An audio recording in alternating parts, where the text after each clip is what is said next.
Uh, Hello, everyone, and thank you for joining this webinar. My name is Wil Burns, and I serve as co-director of the Institute for Carbon Removal Law and Policy, which is a research center at American University in Washington, D.C.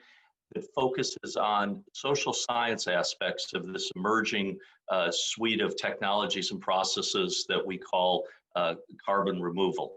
We focus more specifically on issues associated with governance of research and potential deployment of these technologies, as well as ethical considerations, including the role of public deliberation, the role of assets and financing, as well as considerations of potential risks and benefits and assessments of all of these technologies.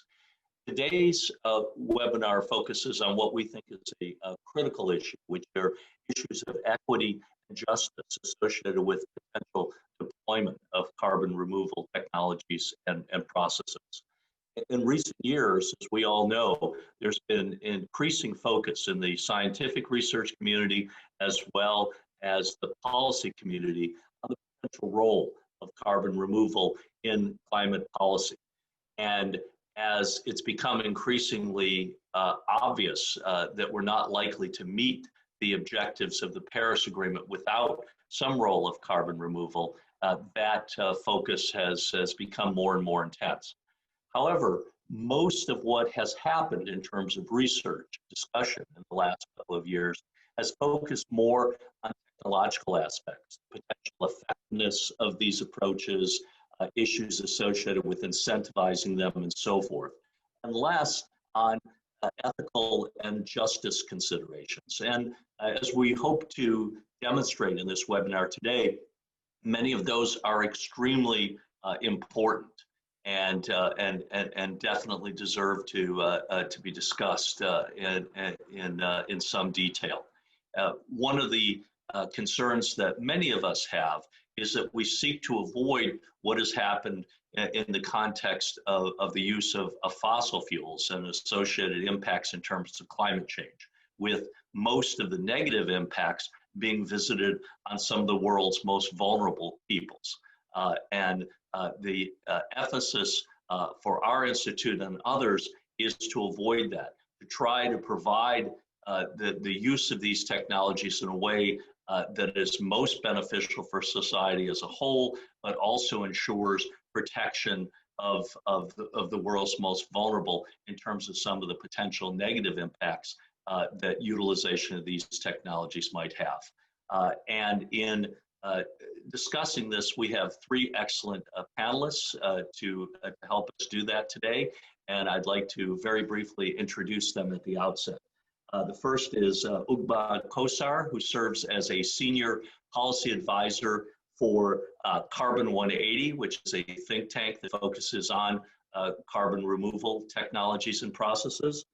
Our second panelist is Augustine Njamnshi, who is with the Pan-African Climate Justice Alliance.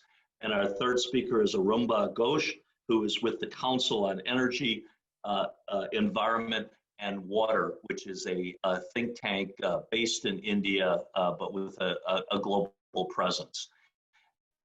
The way we're going to proceed is through a series of questions and discussion, and then toward the latter part of the webinar, we will open it up for questions from our audience. So with that, I'd like to start off with a broad initial question for all the panelists that focuses on this theme, and that question is: what are the primary justice and equity concerns that your organizations have in terms of either the research and or the deployment of these technologies? And any of you can jump in from the outset.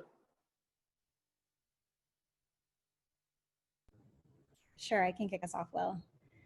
My biggest concern is scaling up carbon removal in a system that reinforces lopsided decision-making powers and doesn't think critically about how we are reaching carbon removal goals and who is benefiting in the process and who is being harmed. Specifically, I mean, I have a lot of questions and concerns about like the role of oil and gas on the technological side. What is the role in the near term? What will it look like 30 years from now? How does restorative justice and accountability impact their role in carbon removal? What about transparency? And this, it's important to remember this is an industry that, you know, contributed to environmental degradation, corruption, poverty, human rights abuses. So we really need to remember that when we're thinking about how their role would impact equity and justice goals in carbon removal. And that's more on the technological side. And then on the natural side, I think I have concerns about the tendency to view carbon removal as a really new and nascent field without learning from some of the history of the past. You know, carbon offsets, they have recently reemerged with a lot of these net zero commitments by companies. But there's a lot of past experiences with offsets that show how they have negatively impacted rural livelihoods. So I think having this forward-thinking approach to the field isn't always appropriate and can really negate or slow down some of these equity efforts. Okay, thank you for that.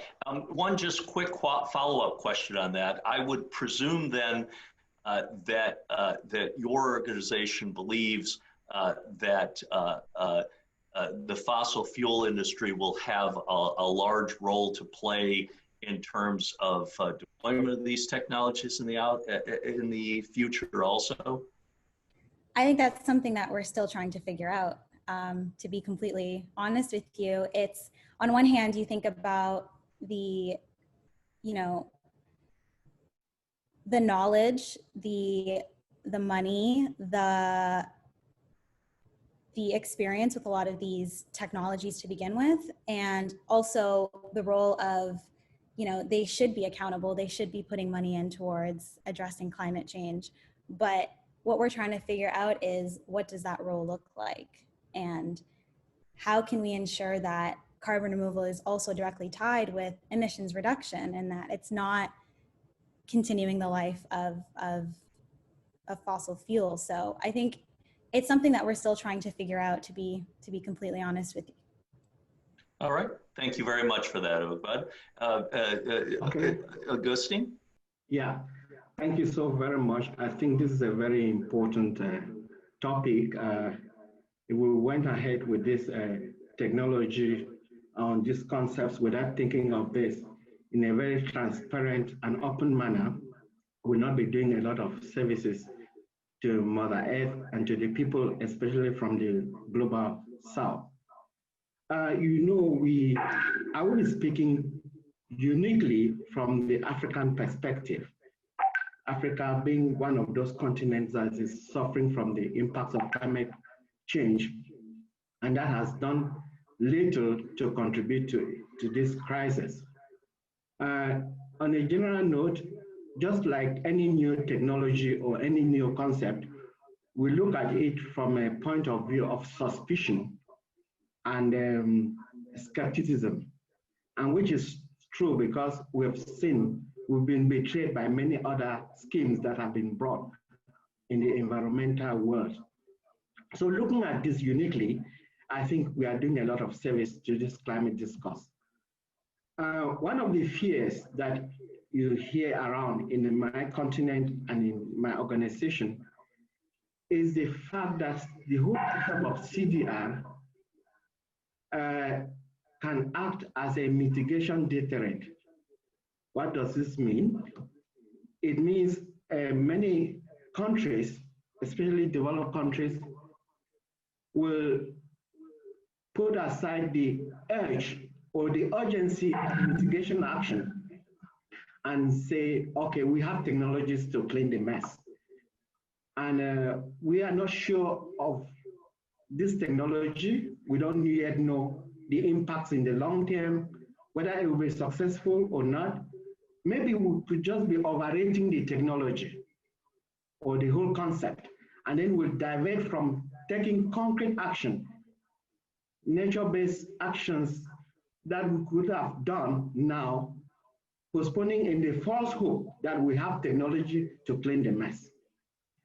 The second point is what we will call environmental dumping.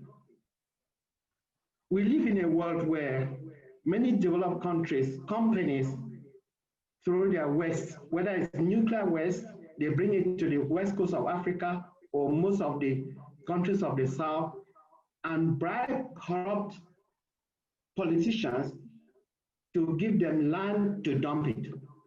So when we capture like open carbon capture, and we have to dig the ground somewhere and dump and put it, maybe the navigation will be towards the south, and we don't know what will happen for the future generations. Those are some of the concerns. And then again, I'm sorry I'm taking a little bit longer, but let me just share the concerns we have. You know, we have the concerns of vested interests. Who owns this technology to start with? Because he who talks about CDR generally is talking about technology. Who owns the technology? What is their motivation? You know, maybe we could be looking at it from as an answer to climate change. But if it is driven by vested interests that have other interests rather than scientific assessment of climate problem to solve the climate crisis, then it will not be doing us any service. So we need to know who owns the service, who owns the technology, and what is their motivation. Is it in an earnest desire to solve the climate crisis? And then talking about who owns the technology. When we are talking about equity and justice, it is from the basis that since Stockholm 1972, we have been saying, developing countries have been saying, those who have caused the problem and those who have the money or the technology or the capacity of solving the problem should take the lead. Now, if these vested interests are in profit making, it will be morally wrong to set fire on somebody's house and sell them the extinguisher to put out the fire. We in the developing countries are suffering from climate crisis. Take it as fire. They have set the globe on fire, and then they want to sell us the technology to put out the fire. It is morally very wrong. Then we see in this thing again, the issue of the power of the powerful. Who is discussing this actually?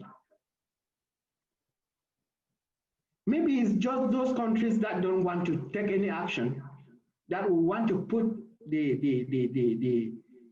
climate action or postpone the climate action, concrete climate action or mitigation action in the hope that this technology can solve the problem. Then morally, is it because you have the money, you have the power, you have the technology that you continue to mess the earth, Mother Earth, because you have the power to clean it up? Do you actually need to mess it up before cleaning? And that brings us to where approach. How do we hold Mother Earth? What is our perception of Mother Earth? Do you think that is because it's scientifically doable that we must do it? So those are some of the questions that we have to ask. We are asking from developing countries because our approach and our relationship to Mother Earth is that of nature respect, cuddling, and nurturing Mother Earth while it feeds us. But if you think that you have sciences and you can just destroy as if we have another world or another Earth to live on after this, then because you can clean it, you have the technology. That is not the African belief. We think that we should treat the world, Mother Earth, very carefully and with a lot of respect so that we don't have to be looking for means to clean the mess. I will end here for now and then we can go on. All right, thank you for that, Augustine. That's lots of questions that I think we'll follow up with hopefully throughout the rest of this. Arunabha, any initial thoughts on this question of the primary equity and justice concerns? Sure. Thank you, Will, and good day to you all. Good day from India. Just building up on what Ugbaad and Augustine have said, to me, the primary concern is uncertainty. We simply don't know enough, not just about the science, but the underlying motivations of what is driving research into climate removal technologies. That does not mean that it should automatically stop either. And it is this inability of the proponents and the opponents to actually come to a common ground as to what really is the motivation, that then from which then stems all of the other concerns that the previous speakers have just laid out. Let me just explain this in a couple of ways. The first one is who is promoting it, and Ugbaad, was very articulate on that matter. Does it matter that oil and gas companies are also interested in working on climate removal technologies? Do the means justify the ends? Or do the ends justify the means, right? If eventually we get a reduction in atmospheric concentrations of carbon dioxide, then doesn't matter who is promoting it. Some would argue it does matter, because then comes the second question, which Augustine also raised, as to who then controls the technology. So even if we address this issue of equity in terms of, do we need only a concentration of actors to deliver a potential global good in terms of removal of carbon dioxide from the atmosphere, it still raises an ethical concern whether that is okay. That brings me to another example about justice. Now let's assume, for purposes of discussion, that some version of a climate removal technology, of a carbon removal technology, is available, say in 2030. Now, what does that mean in terms of justice? Could developing countries, which might not have participated in the development of that technology, then point to that technology and say, hey, look, you have some version of you have gone ahead and invented this technology that actually allows us to reclaim the carbon space that was being denied to us. Because for the past 3 decades, we are being told that the carbon space is shrinking. But now that you have the technology to remove it, let us again go ahead and pollute and pursue the same development pathways you did. Now, I'm not saying either of those positions is the right position, but it immediately results not in terms of the South is at a higher moral plane than the North or the other. It is this uncertainty of motivations that then raises this question of who controls and have therefore the equity issue, and whether it then gives permission for those who are still on their development pathway to reclaim the carbon space that has been denied to them. All right, thank you for that. Okay, so we've already raised a large number of questions that presumably the international community needs to grapple with, questions of moral hazard or mitigation deterrent, right? Whether indeed deployment of these technologies might reduce commitments to aggressive decarbonization of the economy. What is the role of informed consent if we're going to quote unquote dump carbon dioxide in certain areas? What are proprietary and intellectual property questions? Who owns these technologies? What actors can possibly profit and control these technologies, and whether deployment of these technologies successfully might increase the space, I think, as Arunabha said, for developing countries to then potentially increase emissions in the future as a result of that compensation.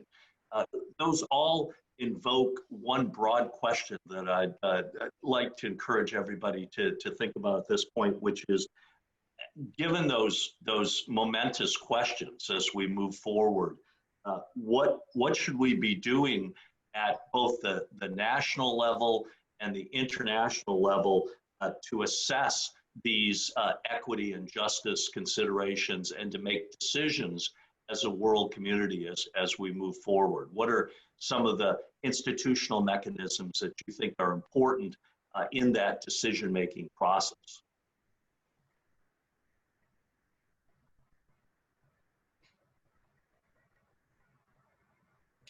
Maybe I'll jump in this time, go in reverse Please. order.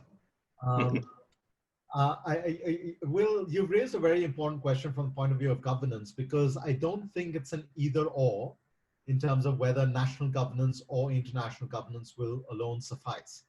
And in fact, it's a spectrum, because even within national governance, you can have national governments governing, or you can have non-governmental actors, the scientific groups themselves, self-governing. So we have a spectrum that stretches from self-governing to national jurisdiction to maybe a small group of countries coming together and establishing some codes of conduct, to modifying existing treaties that could be applied to carbon removal technologies, particularly if we are looking at, say, ocean ion fertilization and things like that. Or we could be completely inventing new regimes de novo.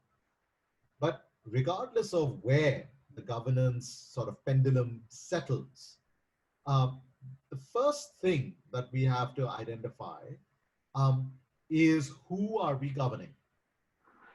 And that is absolutely critical, because if you look at the UNEA, the UN Environment Assembly resolution that was promoted and then failed in 2019, the objective was simply to understand who is doing research in climate altering technologies. And we would like to get a status of the science so that we can discuss that at a future UN Environment Assembly.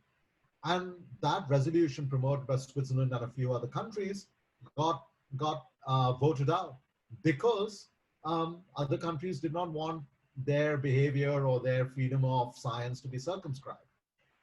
That then, however, raises the question, what is there to hide? If you're doing this for the benefit of the planet and the benefit of humanity and other species on this planet, what is there to hide? And that's why, who are we governing? Is it a small group of scientists? Is it privately funded research? Is it one country? Is it a small group of countries? Is it a small island state desperate to save itself? Identifying the who is very important. A second key issue that the governance arrangement will need to address is transparency on a range of issues. Transparency on research that is going on and the methodologies that are being promoted. Transparency on any kind of outdoor experiments that are undertaken. Transparency of the funding of the research. Transparency about the research outputs and how those outputs are being measured. Are they only being measured in terms of the impact on carbon that is removed? Or is it also being measured in terms of the impact on other factors, socioeconomic factors, use of land, use of water, use of the commons, impacts on biodiversity? And therefore, the last thing that we need to be thinking about is there a combination of what I call bottom-up monitoring and top-down enforcement that can give us a semblance of confidence that whoever is engaging in this, whether singularly or in a collective, is under some kind of overarching umbrella architecture that forces them to report on what they're doing and holds them accountable if something goes wrong. Now, at present, we neither have a way of understanding the who, nor do we have a sense of all the ways in which we can get to that transparency. And we certainly don't have a way of enforcing things that might go wrong. Okay. Thank you for that. Let me just ask you a brief follow-up question with that. Do you have in mind any institutions at the international level that you think are competent to do so? And do you envision that there should be an overarching international institution, or would you be comfortable with more of a polycentric sort of governance approach where, for example, you mentioned ocean iron fertilization, and you've had the London Convention and the CBD intervene, but obviously with limited jurisdiction over technologies that are associated with putting things into the oceans? Or do you think that we need more of an overarching institution such as the Paris Agreement to take primary jurisdiction? Well, we are, of course, speaking in 2020 when the world seems to be retreating from multilateralism.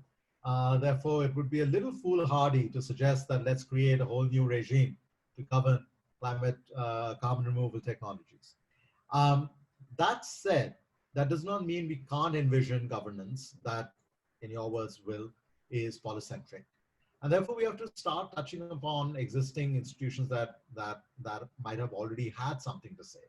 Of course, the Convention on Biological Diversity had, in a series of resolutions in COP10, COP11, COP13, articulated very clearly that climate-related geoengineering activities cannot be allowed to continue if they might affect biodiversity until we have enough scientific basis. But then others could argue that how do we have enough scientific basis if we don't do the experiments, which is where some of the specialized regimes come in. When you're thinking about the London Convention, London Protocol, it has a direct impact on any attempts to do ocean fertilization. When you are thinking about regional based regimes, of course, those apply sometimes more in the solar radiation modification space. Those might also come into play. I would argue that we need at least, I call this de minimis transparency, that we need a combination of different sources of information that we could then triangulate. So there is no problem, in my opinion, with having national level self-reporting by groups of scientists, especially if they are drawing on public funds to undertake anything. If you take a precedence, for instance, the Cartagena Protocol on Biosafety has mandatory reporting on our disclosure requirements. The other element, where again we can draw on another parallel regime, is how do we do peer review and consultation? So again, say the Aarhus Convention, the 1998 Aarhus Convention, extends that principle of transparency and accountability beyond the nation state. It obligates the signatories to be kind of peer reviewed. And then I would argue very much, just like the Institute for Carbon Removal Law and Policy, my institution, the Council on Energy, Environment and Water, and there are many others across the world that have been examining the governance of these issues. As civil society organizations or as research institutions, we too can have a role in sort of independently assessing what is being reported and then presenting whether that is right, wrong. So that triangulation of different sources of information at least will build in that de minimis transparency, upon which then we can see whether we need further modification of the mandates of existing regimes. All right, thank you very much for that. Ugbaad or Augustine, other thoughts in this context? What institutions do you think are most pertinent? What should they be doing at this stage? Yeah, I mean, Arunabha did an amazing job kind of just summarizing everything. I think the global carbon removal governance structures is really important, something that adequately addresses structural inequities and resource exploitation, acknowledges the legacy of colonialism and slavery. I mean, all of that is extremely important. I think in terms of action items or things that we could be doing, I mean, creating opportunities to promote cross-learning across disciplines is really important. You know, making sure that engineers and scientists are having conversations with public health experts, with community members and organizers, with social scientists to really confront their own assumptions. And again, just going back to the point of how are we getting there and what are the non-carbon impacts? I think through these conversations is how you're really going to able to identify those. Also bringing in environmental groups. I mean, environmental justice organizations, ENGOs, really early on in the oversight, planning, and advocacy process to help shape the framing of carbon removal and the messaging, to help setting up safeguards, specifically on the national level, which is what I'm a little more familiar with, integrating a participatory process and planning for it now. You know, it'll be really critical in decision making, and it needs funding, it needs support. And this will allow us to assess equity and justice on a project by project basis. All of them are going to be very different and need more than just blanket statements or overall approaches. Again, reinforcing bottom-up organizing and sharing and shared community leadership. These are really important principles. Preparing for permitting processes. They're long and they're burdensome, and I'm learning more and more about it, and we need to plan for that now for the future. And then also taking a step back in terms of what we can do, again, at the national level, supporting and elevating those tangentially related federal legislation. Like, there's a lot of environmental justice bills that are out there right now that really help try to implement these review processes and these assessment tools in federal programs and in regulations and in the legislation. And so in doing so, we can have, you know, tech-based carbon removal solutions and figure out ways to understand how concerns like energy democracy or land rights should be addressed and concerned in this community. Or on land-based carbon removal, you know, zooming in from the global projections to really assess those realities on the ground, really complex ecological, socioeconomic realities on the ground. And so in addition to what Arunabha was mentioning, just implementing these different processes and thinking about ways to fund and expand them now is really important for scaling it up and figuring out deployment solutions on project by project basis. All right, great, thank you. I thought that was very helpful. Augustine, do you have thoughts in this context too? I think Arunabha has said a lot of things that I agree with, and I want to enforce the point on transparency. If this is going to be a solution to climate change, honestly, it has to be put on the table, because you can't be hiding a solution if your intentions are good. That said, if it's something that is useful, we should be thinking at the international level of who is funding the R&D, because that will determine its deployment in the future. If it's not coming from public sources, we still have that technology that might be useful, but at cutthroat prices for countries, poor countries in the continents like where I come from. So those are some of the things that we have to discuss very earnestly at the international level. We talked about something on prior informed consent. And the question is, whose prior informed consent? Is that of our governments, who are heavily influenced by the oil industry or the business world, or is the prior informed consent of the population that is both suffering from the impacts of climate change, and in whose communities some of these things will be deployed? So those are the kind of questions we need to answer. It's not enough to talk about prior informed consent, but whose prior informed consent? And if we have to have a regime that regulates this technology or this scheme, we have to embed some of these things. The concept of participation, the concept of access to information, the concept of access to justice, even in all of these things. So it is now or never, because at the end of the day, if it is late, some people will continue to profit from a problem that they have created for others. Thank you. I just want to follow up on that prior informed consent question, because obviously we have a model at the international level in this context, the Basel Convention, right, where governments have to provide prior informed consent if you're going to export hazardous waste to them. It sounds like you'd be skeptical that that would be adequate. And if we're going to move beyond Basel, where you require a qualified national official, right, to provide that consent, in this context, what would it look like? Would we essentially be saying that if companies, for example, wanted to store carbon dioxide in an African country, they not only required consent of the national government, but also local entities? And if that's true, what would that look like from in your mind?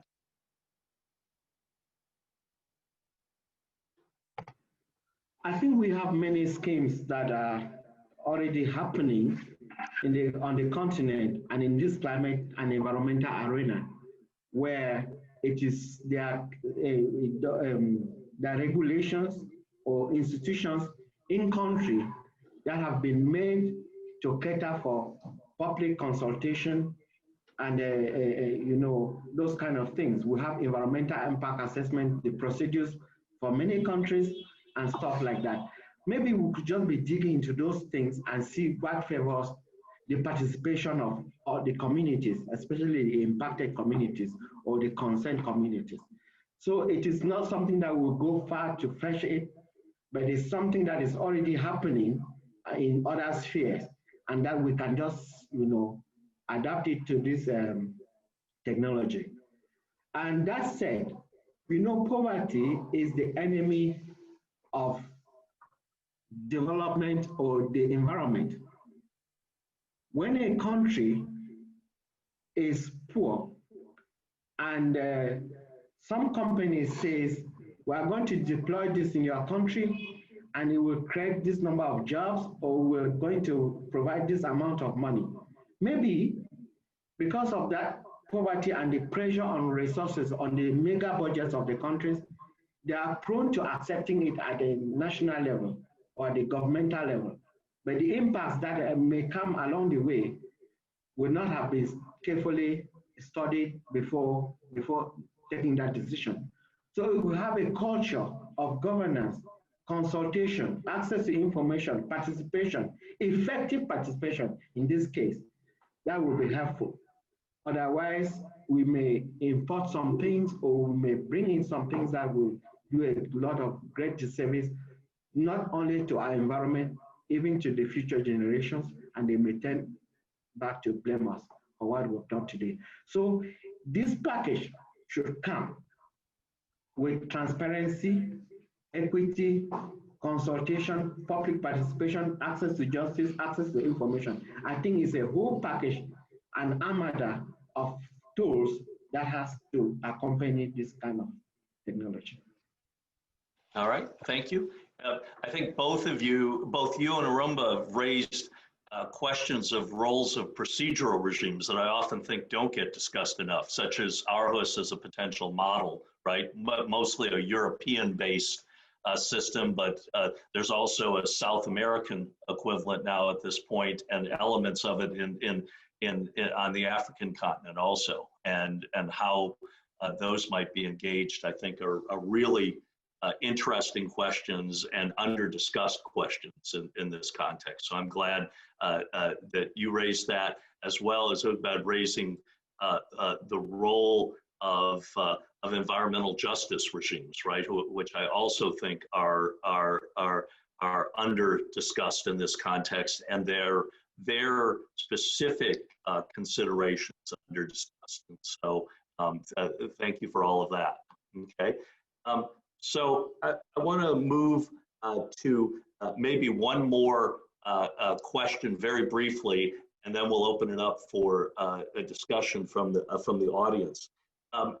Some argue that under notions of common but differentiated responsibility, developed countries might have an obligation to take the lead in trying to deploy these technologies and trying to reduce carbon dioxide removal. Do you see the concept of common but differentiated responsibility under the Framework Convention and Paris playing any role in terms of how we should proceed with carbon dioxide removal technologies?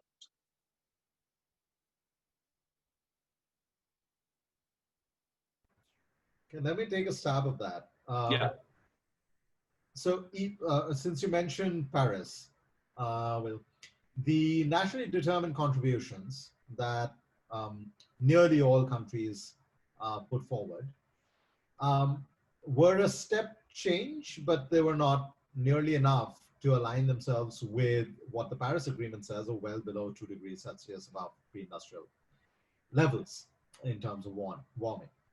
Now, even assuming that countries actually go ahead and fulfill their commitments, over the course of this decade alone, by 2030, the US, China, the EU, and Japan will consume 49% of the available carbon space for the entire planet.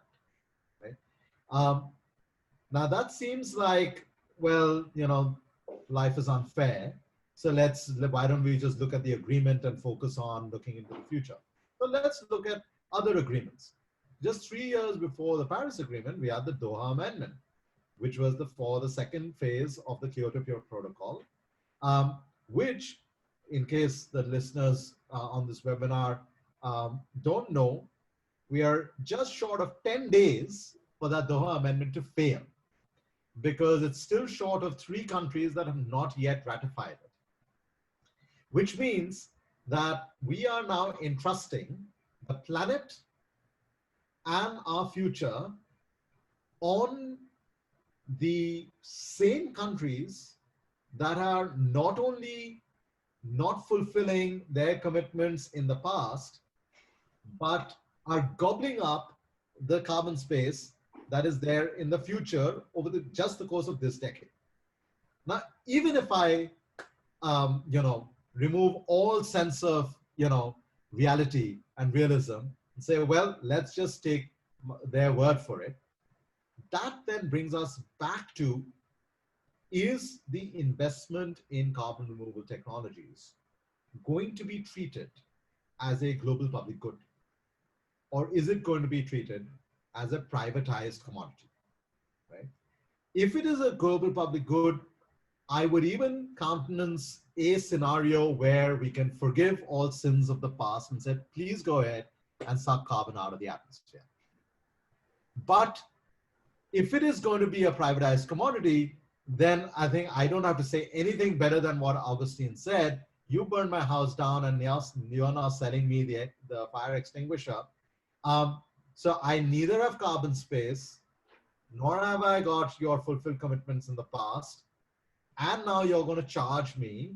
And what do we mean by charge me? It basically means that the same countries will say that because we are now investing in carbon removal technologies, we therefore don't need to give you any money through the GCF, the Green Climate Fund, because we are doing this great public good, right? Meanwhile, a small island state might still sink because you're not removing the carbon fast enough. And therefore, you needed to still have given some money to them for them to redeploy their population somewhere else. So operationally, it's no longer a question of the ethics and the principles of common and differentiated responsibility. It's a simple arithmetic, it's a trade. What are you putting on the table and what am I getting off from this table? And unless we get into that hard-nosed discussion, the rest is superfluous wordsmithing.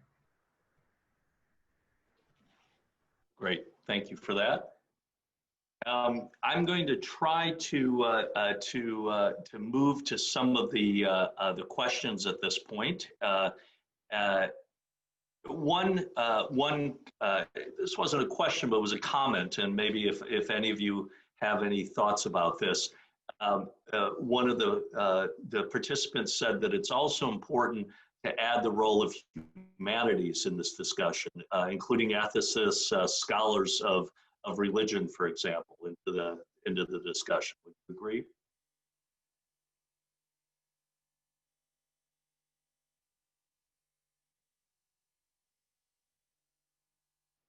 Okay.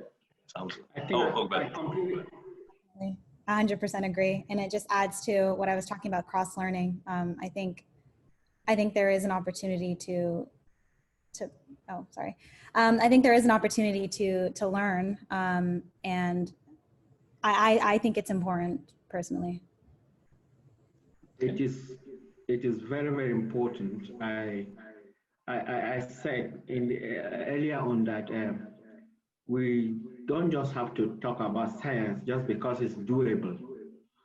The way we interact, our worldview of Mother Earth is not necessarily the same as those people in the North.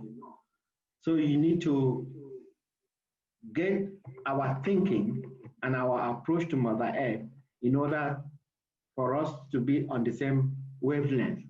You need to understand how we treat Mother Earth. We're not just, it's not a laboratory. We don't live on it as if we have another Earth to live on after if we destroy this one. We respect it, we honor it, we worship it. And so the ideas, the concepts, or the beliefs of such people are necessary on the table in this debate or this discussion. So I can only agree with you that we have to look at that. All right, thank you for that. Another question was, can you clarify the international peer review mechanism that's been mentioned? I didn't get the name very clearly. I'm not certain what mechanism was being discussed. Was it the UNET process we were talking about, or maybe one of the panelists have an idea on this question, international peer review mechanism? Well, the short answer is I was referring to the RS convention there, and basically where the obligations of transparency and accountability, not just transparency and accountability extends beyond the nation state. See, which is why I think I had raised a two-finger earlier. This point about prior informed consent is very important, but it's necessary but not sufficient. I'll tell you why.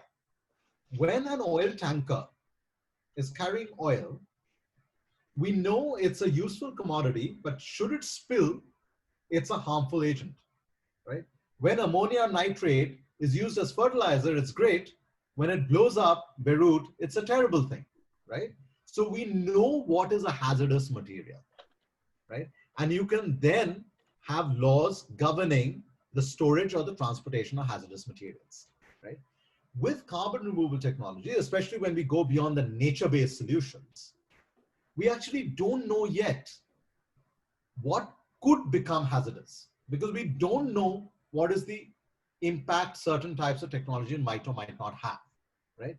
And that's why, while you can take prior informed consent, you could still end up with adverse outcomes.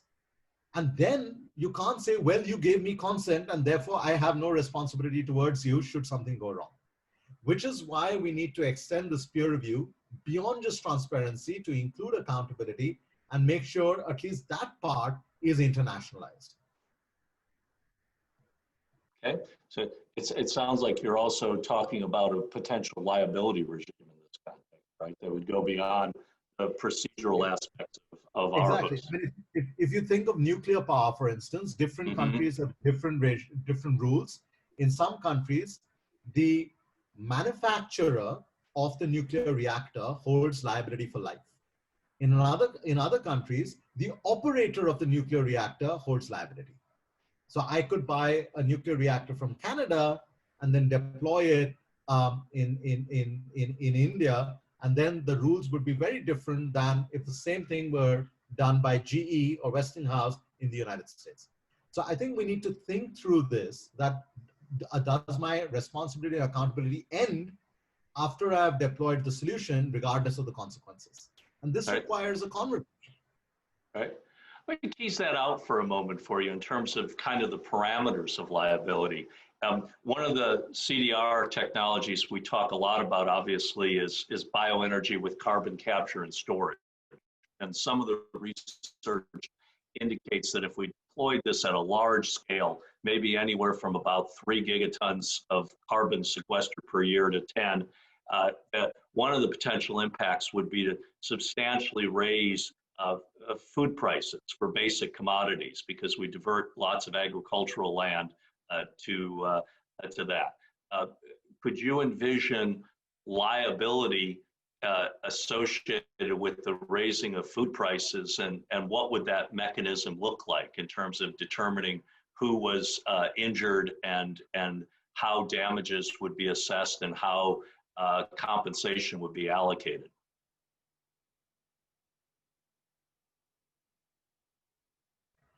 the short answer in this particular question is that here it is hard to establish liability because you already know, unlike the scenario I was playing out earlier, you already know that you're going to divert land to a very large extent. And therefore you can envision where you can think about liability, or at least not liability, but some kind of international governance, is in freer trade in food.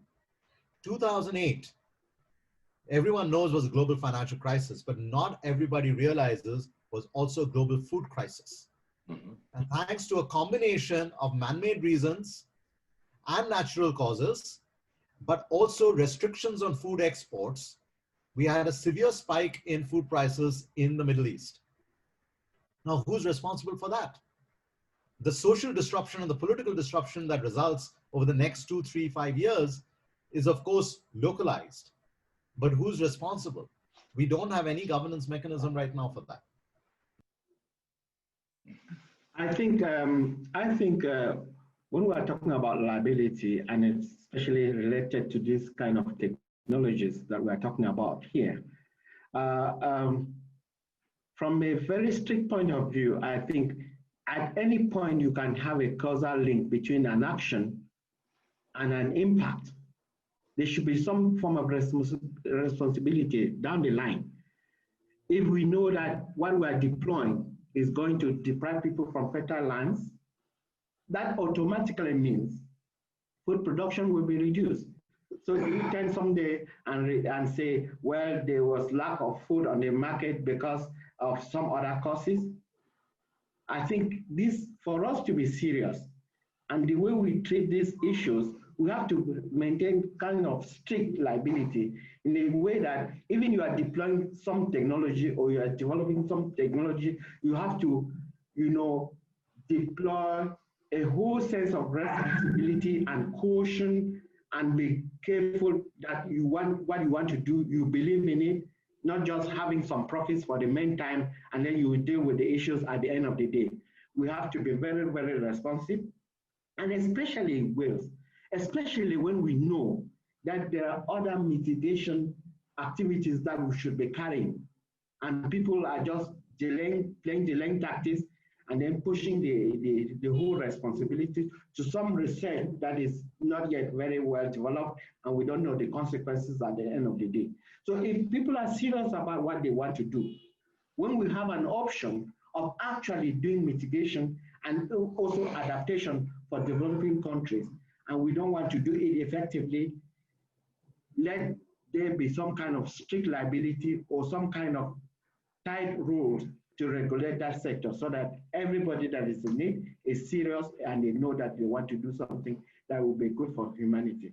Thank you. Thank you. Any other thoughts in that context? Okay, we probably have room for one more question. This is a fairly broad question, so I'll let this be our last one. We talked a bit about the principle of common but differentiated responsibility, and the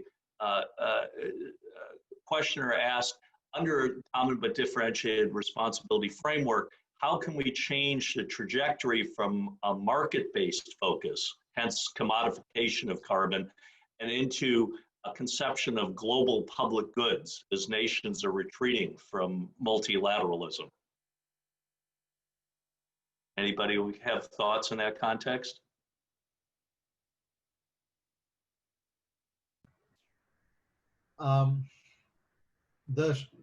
The approach here should be to create an international research program. That's the only way. If we think of carbon removal as one of a suite of technologies, and recently I published a paper with several others in the US and elsewhere on the principles that we should follow on carbon removal. The most important thing we set out there was it's part of a long-term climate strategy. It's just one of the tools. But if it does deliver that global public good of removing carbon, because ultimately climate change is being caused by the concentration of carbon in the atmosphere, not actually of the emissions, but the concentrations. So if you can reduce those concentrations, you are actually beginning to roll back. But That's where if you create an international research program where you're pooling in research capacity, you're pooling in funding in cash and in kind, you are establishing clearer rules on responsibility and liability, you're making intellectual property much more open and accessible. There are enough examples of international research that has followed such principles. International agricultural research, so the consultative group on international agricultural research, the CERN experimental reactor, the experimental focus at CERN in the border of Switzerland and France, where many other countries are involved. The European Initiative for Implementing Geological Disposal of Radioactive Waste, the Human Genome Program.